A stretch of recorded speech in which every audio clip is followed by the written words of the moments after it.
Hi guys, so this is a day in Kalpa. कल रात को ही हम कल्पा में आके पहुँचे। होम स्टे से निकल के इस रास्ते से चल के जा रहे थे और ये रास्ता बिल्कुल खाली है, सिर्फ हम ही हैं। और इधर पूरा ये एप्पल्स का पेड़ है। किन्नर कैलाश के सामने ये पूरा एप्पल गार्डन टाइप है। अभी तो एप्पल का सीज़न नहीं है तो एप्पल नहीं है। इधर भी पूरा एप्पल्स का पेड़ है।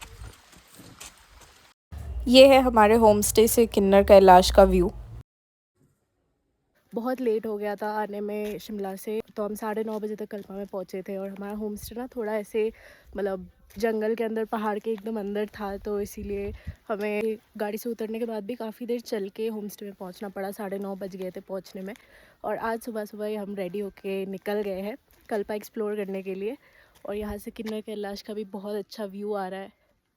हमारे होम स्टे से भी बहुत अच्छा व्यू आ रहा था। इन्होंने बोला कि आसपास कोई और मंदिर वगैरह भी है, तो हम वहाँ भी जाने वाले हैं। देखते हैं आज का दिन कैसा जाता है।